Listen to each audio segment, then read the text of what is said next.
안녕하세요. 오늘도 서연살롱을 찾아주셔서 감사합니다. 해외 근무 중인 30대 여성이에요. 여자는 늙어도 여자라고 하잖아요. 그런데 저는 그 말에 저희 엄마를 포함시킬 생각을 못하고 살았어요. 엄마는 그저 여자가 아닌 엄마라고만 생각을 해왔거든요. 엄마도 엄연히 여자인데 말이에요. 참 못된 딸이었죠. 그랬던 제 생각이 바뀌게 된 건 얼마 전에 있었던 사건 때문이에요. 사실 저는 엄마랑 사이가 안 좋아요. 어릴 때부터 엄마가 하도 오빠랑 저를 차별해서 마음의 상처가 컸던 탓이죠. 그래서 대학을 졸업하자마자 해외 취업을 핑계로 집을 나왔어요. 그 후론 8년 넘게 일본에서 살았고요. 휴가 때도 한번 안 들어오고 말이죠. 심지어 오빠 결혼식 때도 잠깐 얼굴만 비추고는 밤 비행기로 출국을 했을 정도예요. 사실 일 때문이란 핑계를 대긴 했지만 휴가를 내자면 낼 수도 있었는데 말이죠. 그렇다 보니 안 그래도 서먹서먹하던 모녀 사이는 더욱 소원해지고 말았어요. 지금 생각해보면 그때 제가 한국에 며칠만 더 머물렀더라면 엄마가 어떤 상황이었는지도 알아챘을 테고, 그랬다면 이런 어이없는 일도 없었을 거예요. 속 좁은 딸년 때문에 엄마가 고생했다고 생각하니 더 가슴에 사무치게 죄송하네요. 따지고 보면 저희 엄마가 오빠를 편애한 데는 그럴 만한 이유가 있어요. 30도 안 된 나이에 남편과 사별한 뒤 혼자 몸으로 남매를 키우면서 별의 별일을 다 당하고 사셨거든요. 아빠가 돌아가시고 얼마 안 돼 아빠 친구분 아내가 저희 집으로 찾아와 엄마 머리채를 잡은 적도 있었대요. 과부년 주제, 어디 넘볼 사람이 없어서 남편 친구랑 바람을 펴. 네가 그 모양으로 사니까 네 남편이 젊은 나이에 비명 행사한 거 아니겠어? 남편 잡아먹은 년이 창피한 줄도 모르고 어디서 더러운 몸뚱이를 굴려? 엄마는 다짜고짜 머리채를 잡힌 채 거리로 끌려나가 온갖 험한 욕을 듣고는 조리질을 당했대요. 저희 엄마가 그런 적 없다고 아무리 말을 해도 여자는 믿지 않았죠. 오죽하면 네 시어머니가 나한테 와서 그 얘기를 해줬겠냐. 자식 앞세운 부모가 얼마나 속이 터지면 자기 며느리 죄를 까발렸겠냐고. 엄마는 그럴 리가 없다고 소리쳤지만 소용없는 짓이었죠. 애초에 시댁 식구들이 꾸민 짓이니까요. 아빠 친구와 바람을 핀 사람은 당시 결혼을 앞두고 있던 고모였거든요. 딸 자식 혼삿길 막힐 게 겁이 났던 친할머니가 며느리를 제물 삼아 자기 딸을 지킨 거였어요. 그 사실을 몰랐던 엄마는 시댁에 찾아가 억울하다고 믿어달라고 애원했지만 쓸데없는 짓이었죠. 나중에서야 전말을 알게 된 엄마는 그날로 저희 친가와 인연을 끊었어요. 저 유치원 땐가 친할머니가 찾아와 엄마한테 용서를 빌었지만 엄마는 대문조차 열어주지 않았어요. 다들 한통속이 돼서 엄마한테 누명을 씌운 사람들과 얼굴도 마주하고 싶지 않다면서요. 그때 생각했대요. 이게 다 남편 없는 서름이라고요. 바람막이가 되어줄 남편이 없으니 형제 부모 할 거 없이 우습게 알고 함부로 대한다고 말이죠. 엄마가 오빠한테 집착하기 시작한 건 이런 이유 때문이에요. 집안의 가장이 번듯해야 남한테 손가락질 안 받고 살 수 있다 믿은 거죠. 우리 집 가장인 아들만큼은 보란듯이 잘 키워서 남편 없는 서름을 보상받고 싶었던 거였어요. 덕분에 오빠는 없는 형편에도 남들 부럽지 않게 먹고 입고 쓰며 자랐어요. 청바지 하나를 사도 이름 있는 브랜드 제품으로 입었고 지갑에 용돈이 떨어지지 않게 엄마가 늘 채워주었죠. 반면에 저는 바쁜 엄마를 대신해 오빠 수발을 들고 살아야 했어요. 똑같이 학교 다니고 공부하는데도 늘 오빠 밥을 차려 먹이고 빨래며 청소를 도맡아 해야 했죠. 그게 버릇이 돼서 그런지 오빠는 저를 마치 몸종 부리듯 부리며 살았어요. 지 양말 한번 빨아 신은 적이 없고 지 손으로 라면 한번 끓여 먹은 적이 없을 정도로 모든 걸 제게 시켰어요. 그럴 때마다 엄마는 그러셨어요. 네 오빠가 잘 돼야 너도 사람들한테 무시 안 당하고 살 수 있는 거야. 그러니까 너도 오빠한테 잘해. 집에서 대접받는 남자가 밖에서도 대접받는 법이니까. 한땐 저도 그렇게 믿었어요. 하지만 머리가 크고부터는 엄마 말이 틀렸다는 걸 깨닫게 되었죠. 자식은 전생의 채권자라더니 오빠가 딱 그 짝이었거든요. 엄마의 희생을 너무도 당연하게 생각했으니까요. 옆에서 지켜보는 제가 다 안타까울 정도로 엄마는 오빠한테 퍼주기만 할 뿐 아무것도 받지 못했어요. 감사 인사조차도요. 그런데도 늘 헌신적이었죠. 그런 엄마를 보면서 저는 절대로 엄마처럼 살지 않겠다고 결심했어요. 고마움을 모르는 자식한테는 절대로 돈도 애정도 베풀지 않겠다고 말이죠. 오빠는 늘 엄마한테 받기만 했지만 그래도 딱 한 가지 엄마를 기쁘게 하는 재주도 있었어요. 바로 공부였죠. 오빠가 공부를 무척 잘했거든요. 형편 때문에 학원 한번 다닌 적 없는데도 서울대에 합격할 정도로요. 안 그래도 금쪽같이 귀한 아들인데 공부까지 잘하니 엄마 입장에선 오빠가 얼마나 예쁘고 기특했겠어요. 그러니 딸 자식인 저 따위한테는 더더욱 신경도 안 쓰게 되었죠. 지금이야 엄마를 이해하지만 당시엔 그렇게 야속할 수가 없었어요. 똑같이 당신 배로 난 자식인데 왜 나한테만 모진 건가 생각했으니까요. 오빠만큼은 아니어도 상위권 성적을 유지하던 저는 인문계 고등학교를 졸업하고 대학에 진학할 생각이었어요. 하지만 엄마 생각은 달랐죠. 자식을 둘이나 대학에 보낼 정도로 형편이 좋지 않았을 뿐더러 오빠를 성공시키는데 제가 도움이 되기를 바라셨으니까요. 말하자면 개천에 용을 만드는데 일조하기를 바라셨던 거죠. 싫어. 오빠는 대학에 보내주면서 왜 나보곤 실업계로 가라는 거야. 나도 대학 졸업하고 남들처럼 번듯한 회사에 취직하고 싶어. 나도 자식인데 왜 오빠만 챙기냐고. 고등학교 진학을 앞두고는 하루가 멀다 하고 엄마랑 다퉜어요. 저에겐 인생이 달린 일이라서 도저히 물러설 수가 없었거든요.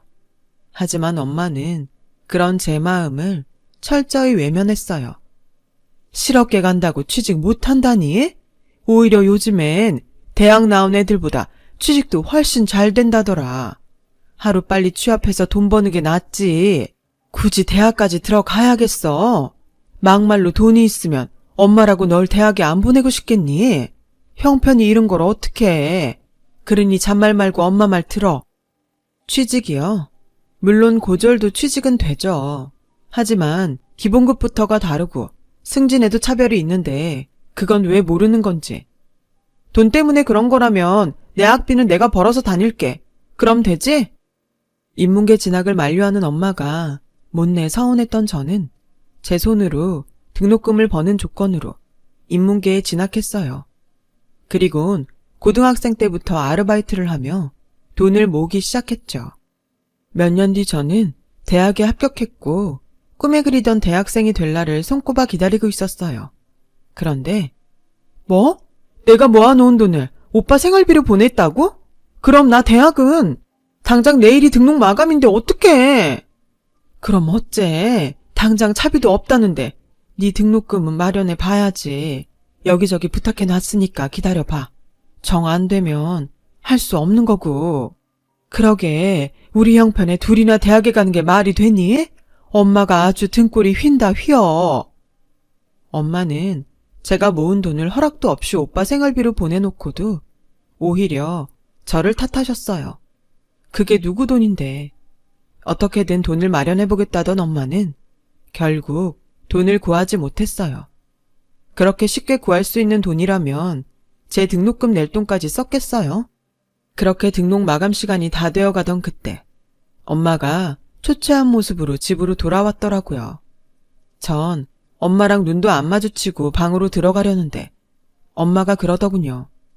네 대학 등록하고 오는 길이다. 그러니까 마음 졸이지 마. 그 말을 남기곤 방으로 들어가셨어요. 무슨 수로 그 큰 돈을 마련했는지는 아무 말씀 없으신 채로요. 그 모습에 괜히 미안하더라고요. 그러면서도 한편으론 짜증도 났어요. 애초에 내 돈을 함부로 오빠한테 준 건 엄마니까요. 그러지 않았다면 제가 마음고생할 일도 없었고 엄마한테 미안할 일도 없었잖아요. 아무튼 우여곡절 끝에 대학에 입학할 수 있었고 꿈에 그리던 캠퍼스 생활을 하게 되었죠. 하지만 드라마에서 보던 캠퍼스의 낭만은 없었어요. 죽어라 알바에서 한 학기 등록금을 채우고 나면 어김없이 다음 학기 등록금 고지서가 기다렸으니까요. 극한 대학 생활이 따로 없었죠. 그 사이 오빠는 대기업에 취직을 했고 덕분에 한시름 놓게 되었어요. 그렇다고 오빠가 돈을 벌어다 준 건 아니고 그동안 오빠한테 들어가던 돈이 안 들어가게 돼서 그런 거지만요. 저는 저대로 집에다 손 안 벌리고 벌면서 대학을 다녔기 때문에 더 이상 자식들한테 돈 들어갈 일은 없었어요. 그런데 이상하게 엄마는 전보다 일도 늘리고 돈 버는데 열중하더라고요. 그렇게까지 하지 않아도 살만한데도요. 그래서 몸도 안 좋은데 일 좀 줄이고 쉬엄쉬엄 하시라고 했더니 곧 있으면 네 오빠도 결혼한다고 집에 사람 데려올 텐데 번듯한 집 하나 없이 어떻게 세 사람을 들이니? 다행히 집주인이 이민 간다고 집을 싸게 내놨길래 이참에 살까 한다. 그러면 나 죽고 나서라도 이 아파트가 네 오빠한테 비빌 언덕은 될 거 아냐.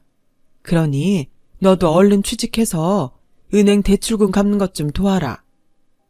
엄마한테는 역시나 오빠뿐이었어요. 언제 필요할지 모를 오빠의 비빌 언덕을 만들자고 딸인 나한테 동참하라니 이게 말이 되나요? 정말 해도 해도 너무하더라고요. 그나마 있던 전까지 모두 떨어진 저는 차라리 해외 취업을 해서 한국을 떠나 사는 게 낫겠다고 생각했어요. 안 보면 그래도 매번 서운한 마음은 안 들 테니까요.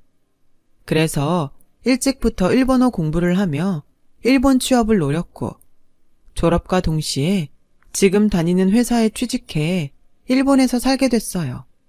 한국에 살면서 오빠랑 차별을 받으며 외롭게 사느니 차라리 아무도 없는 타국에서 외로운 게 낫겠다 싶었죠.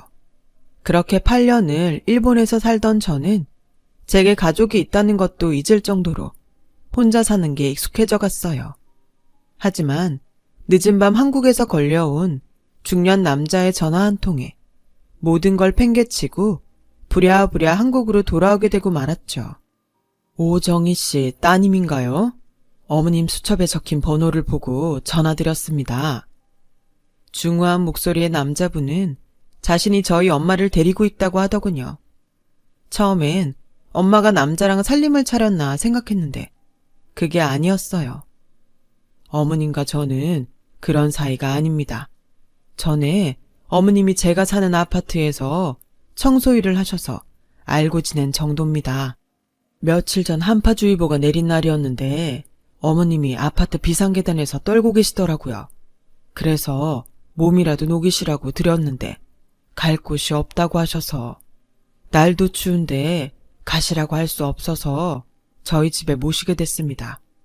제가 이렇게 따님한테 전화를 한 건 아무래도 어머님이 아드님이랑 무슨 문제가 있었는지 쫓겨난 것 같아서요.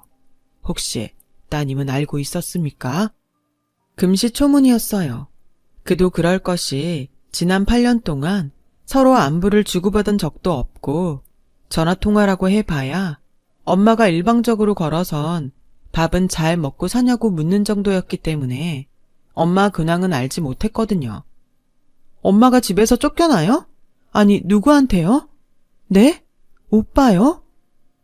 남자분 말로는 자신도 자세히는 모르지만 엄마가 그동안 집에서 좋지 않게 지낸 것 같다고 하더라고요. 남자분은 제가 잠깐 한국에 와주면 안 되겠냐고 부탁을 하더라고요.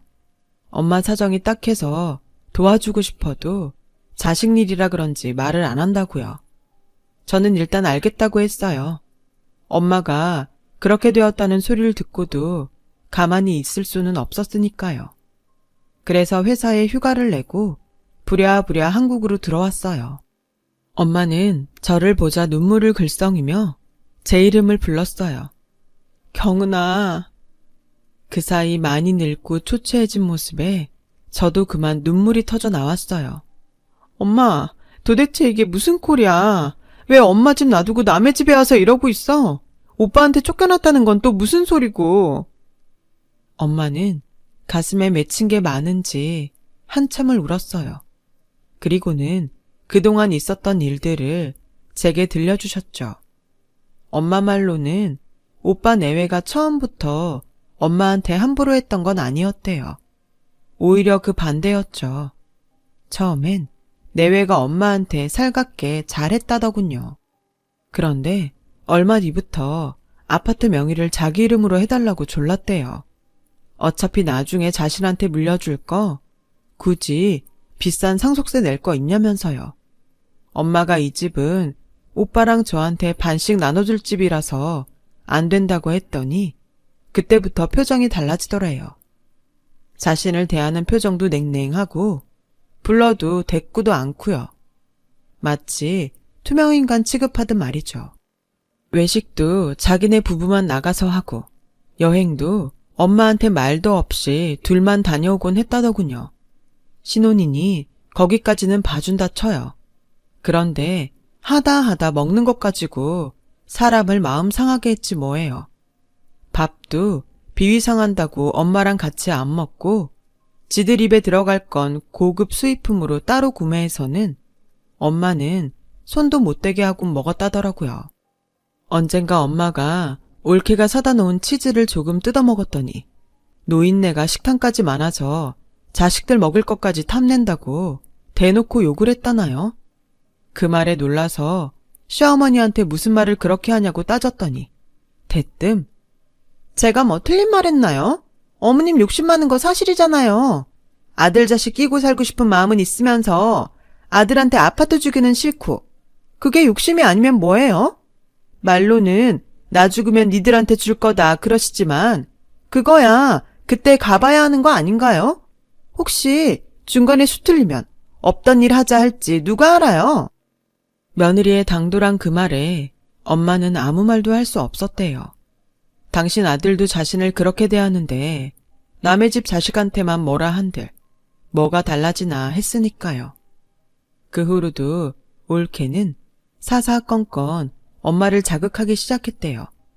나지도 않는 냄새가 난다며 엄마가 지나갈 때마다 페브리즈를 뿌리며 난리를 쳤고 건강이 안 좋아져서 운동을 시작하니 늙으면 죽어야지 기를 쓰고 오래 살겠다고 저런다고 하더라나요. 그 말에 하도 속이 상해서 참다 못해 오빠한테 그 얘기를 했더니 글쎄 아들이란 놈도 똑같더래요. 엄마는 어른이 돼선 지금 나랑 그 사람 부부싸움 시키려고 중간에서 이간질하는 거야? 엄마는 엄마 아들이 이혼해서 돌싱으로 살길 바래? 그래서 이러는 거냐고. 예초에 이게 다 누구 때문인데 엄마 때문이잖아. 엄마가 아파트 명의만 나한테 해줬어도 그 사람이 이러겠냐고. 아들인 나도 열받는데 피 한 방울 안 섞인 그 사람은 오죽 화가 나겠냔 말이야. 그러니까 나한테 이러지 말고 엄마가 알아서 해. 귀찮게 하지 말고. 오빠의 그 말에 충격받은 엄마는 말도 안 나오더랍니다. 그 후로도 며느리한테 온갖 모진 말을 듣고도 참고 살았던 건 그래도 내 아들이랑 살 맞대고 사는 여잔데 혹여 당신 때문에 둘이 갈라서기라도 하면 어쩌나 겁이 나서 그랬다더군요. 당신 집에서 아들 내외 시집살이를 하며 살던 엄마는 그래도 자식이라고 밖에선 그런 내색 한번 안 하고 살았던 모양이에요. 주변 사람들도 아무도 몰랐을 정도로요. 갑자기 온 추위에 사람들도 꽁꽁 얼었던 그날 결국 일이 터지고 만 거예요. 오랜만에 오빠가 좋아하는 청국장을 끓이던 엄마는 안방에서 아들 내외가 하는 소리를 듣게 된 거죠. 자기야, 아무래도 요새 어머님 몸이 안 좋은 것 같던데 어머님 돌아가시기 전에 아가씨랑 이 집에 대해서 확실히 해놔야 되는 거 아니야? 말로는 자긴 필요 없다고 했지만 막상 그때 되면 욕심 안 낼 거란 보장 있어? 돈이 얼만데. 걱정 마. 이미 각서 받아놨으니까. 엄마 죽으면 이 집은 온전히 내가 갖기로 각서에 공증까지 받아놨어. 일본 간 지 8년이 넘도록 집에도 한 번 안 오는 앤데 무슨 걱정이야. 그나저나 엄마가 죽기 전에 이 집을 내 명의로 돌려놔야 하는데 말이야. 하여튼 무식해서 상속세 무서운 걸 몰라요. 내 엄마지만 정말 답답한 게 사람 미치게 한다니까. 명의 이전만 끝나면 당장 실버타운에 보내든 해야지. 그 말에 엄마는 엄청난 충격을 받았고 그 길로 오빠 내외 방에 들어가 소리쳤대요. 뭐가 어쩌고 어째? 네 애미 집 뺏고 날 어디로 보내? 네가 그러고도 내 아들이냐? 네가 사람이야?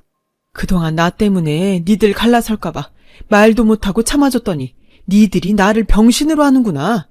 어릴 때부터 이기적인 성격 다 받아줘가며 금이야 오기야 키웠더니 네가 아주 인간 쓰레기가 됐어. 다 필요 없고 둘 다 당장 내 집에서 나가라. 아들이고 며느리고 다 필요 없으니 당장 나가라고. 아휴, 내가 미친년이지. 이런 걸 자식이라고 떠받들고 살았으니. 엄마, 뭔가 대단히 착각하는 모양인데 막말로 엄마가 나한테 뭘 그렇게 해준 게 있다고 그래? 다른 집 부모도 자식한테 그 정도는 다들 해준다고. 그리고 나가라면 못 나갈 줄 알아? 근데 그 전에 이 사람이 시집 오면서 해온 혼수들 그거부터 물어줘요.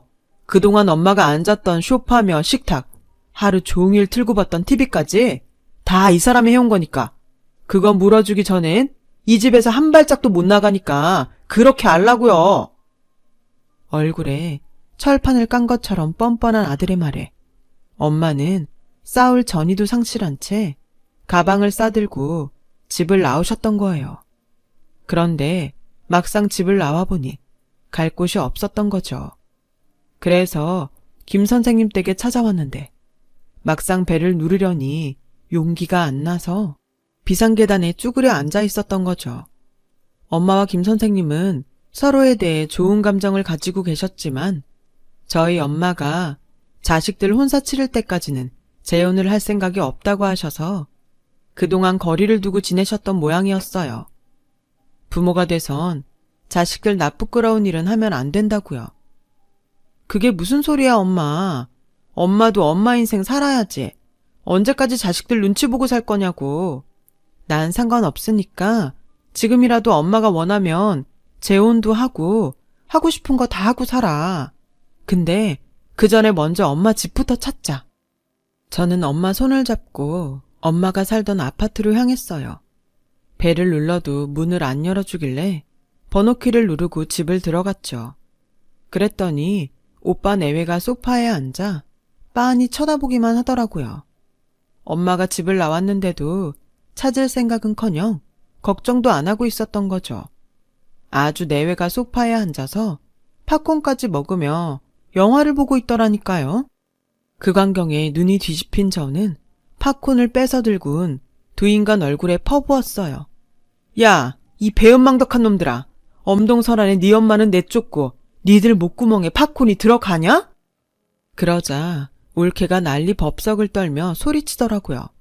어머, 이게 무슨 개매너야. 남의 집에 무단 침입해선 이게 뭐하는 짓이냐고. 완전 미친 거 아니야? 미쳐? 미치긴 누가 미쳐. 내가 살면서 오늘처럼 정신이 또렷한 적이 없는데. 그리고 남의 집? 이게 어떻게 남의 집이야. 내 엄마 집인데. 주객이 전도돼도 유분수지. 어디 객식구가 집주인 행세야. 오빠 너도 똑같아. 아들이 돼선 엄마가 집을 나갔는데 네 마누라 끼고 앉아서 영화나 보고 있냐? 네가 그러고도 자식이야. 그 나이 먹도록 독립도 못하고 여직 엄마 집에 얹혀 사는 것들이 뭐가 잘났다고 까불어 까불긴. 어릴 때부터 네 싹수가 누런 건 알고 있었지만 이렇게 인간 말종이 찐 정말 몰랐다. 널 아들이라고 등골 빠지게 받들고 산 엄마가 불쌍하지. 더 길게 말할 거 없고 니들 당장 이 집에서 나가. 안 그럼 사람 불러서 니들 끌어낼 테니까 당장 안 일어나? 어머머, 누가 보면 잔다르크 난 줄 알겠네. 그동안 지 엄마 부양한 게 누군데 이제 와서 누굴 탓해? 자기야, 나 머리 아프니까 당신 동생 좀 이 집에서 내쫓아줘. 오빠는 옳게 말이 떨어지기가 무섭게 제 팔을 잡아 끌곤 현관으로 밀었어요. 나가 이 기집애야. 그동안 연락 한 번 없던 게 이제 와서 웬 효녀 코스프레야? 우리 와이프 임신 중이라 신경 쓰면 안 되니까 할 말 있으면 나중에 나한테 전화로 해. 엄마도 얘 편들 거면 얘랑 나가요. 굳기고 앉아있네. 그래, 임신한 네 와이프는 소중하고 엄동설하네. 당신 집에서 쫓겨난 네 엄마는 하나도 걱정이 안 되니? 평생을 너 하나 보고 살아온 엄마가 불쌍하지도 않냐고, 이 미친놈아. 네가 이 집에 들어올 때 나한테 뭐라 그랬어? 앞으로는 엄만 네가 모시고 살 테니까 걱정 말라고 했어, 안 했어? 그 조건으로 엄마 돌아가시면 아파트 네가 갖기로 했던 거잖아. 각서에 공증까지 받아놓고는 왜 이래? 근데 엄마 아파트는 챙기면서 정작 엄마는 내다 버리니? 이 개만도 못한 새끼야. 똑똑히 잘 들어. 네가 먼저 약속 깬 거니까 앞으로 나도 너랑 한 약속 지킬 생각 없어. 각서 내용대로 네가 부양의 의무를 안 지킨 거니까 더 이상 아파트고 뭐고 너한텐 권리 없는 거야. 그러니까 당장 이 집에서 나가. 콩 심은 데 콩 나고 팥 심은 데 팥 난다고. 오빠나 올케나 인간이 그 꼴인데 그 밭에서 어떤 애가 나오겠어? 둘이랑 똑 닮은 애 낳아서 어디 한번 등골 빼며 잘 살아봐. 아, 뭐해? 당장 안 나가고. 전에 엄마가 당했던 것처럼 오빠 내외를 추운 날 집에서 내쫓았어요. 오빠가 잔머리 굴리고 공증까지 받은 각서가 오빠 발목을 잡은 거죠. 게다가 아파트 주인인 엄마도 더는 오빠 내외와 못 살겠다고 하니 무슨 말을 하겠어요. 아, 올케 혼수요? 그것도 말하자면 얘기가 긴데요. 간략히 말하자면 오빠 결혼할 때 오빠가 저한테 2천만 원을 빌려갔거든요. 올케한테 카드빚이 많아서 당장 갚아야 한다나요? 그때 빌려가곤 통 갚을 생각도 안 하고 있었는데 이참에 혼수랑 퉁치기로 했죠 뭐. 못 받은 거보단 현물로라도 받는 게 나으니까요. 상황이 이렇게 되고 보니 그제야 울고불고 엄마한테 매달리는 오빠를 보니 정말 가증스럽더라고요. 그러면서도 내심 엄마가 다시 오빠를 받아주면 어쩌나 했는데 엄마도 이번 일로 마음이 다쳤는지 매몰차게 오빠를 떼어내시더라고요. 그래서 결국 오빠 내외는 올케 친정에 들어가 살게 됐다더라고요. 거기선 제대로 살지 모르겠지만요. 지들이 알아서 하겠죠. 그리고 오래전 제 대학 입학금 말이에요. 내내 그 일이 궁금했었는데 이번에 그 비밀을 알게 됐어요. 대학 등록 마감을 앞두고 돈을 못 구한 엄마가 고모한테 찾아가 지난날 위자료조로 돈을 받아냈던 거라더라고요. 안 주면 고모부한테 다 까발리겠다고 했더니 1시간도 안 돼 돈을 마련해 주더라네요. 다시는 얼굴도 마주치고 싶지 않은 인간이지만 딸 대학 등록을 위해 할 수 없이 고모를 찾아갔던 엄마는 그 후 며칠을 알았다더군요. 그 얘기를 들으니 마음이 무거웠어요. 오빠만 자식이냐고 매몰차게 굴었던 제 행동이 너무 창피하고 엄마 가슴에 상처만 입힌 것 같아서요. 제가 오빠 탓을 할 처지는 아니었죠. 그래서 이제라도 제가 엄마를 모시고 살아야겠다 생각했는데 글쎄 엄마가 이러지 뭐예요? 창피한 얘기지만 엄마도 이젠 여자로 살고 싶구나. 지난번에 네가 한 얘기 듣고 많이 생각했어. 그 말에 힘도 얻었고. 그래서 말인데 엄마 김 선생님이랑 재혼할까 해. 이젠 엄마 노릇도 지겹고 나도 내 인생을 살고 싶어. 그러니 축복해줬으면 좋겠다. 그 순간 깨달았어요. 엄마도 여자라는 걸요. 그걸 지금껏 생각지 못했던 제가 참 무심했죠. 그래서 이제라도 엄마의 새 출발을 마음에 담아 응원해 주려고요. 우리 엄마 황혼에 찾은 인연과 오래오래 행복하시길 빌어요. 이야기 들어주신 모든 분들도 항상 행복하시고요. 여러분, 사연 댓글에 응원과 현명한 조언 부탁드려요. 좋아요와 구독은 저에게 큰 힘이 됩니다. 오늘도 좋은 일 가득하세요.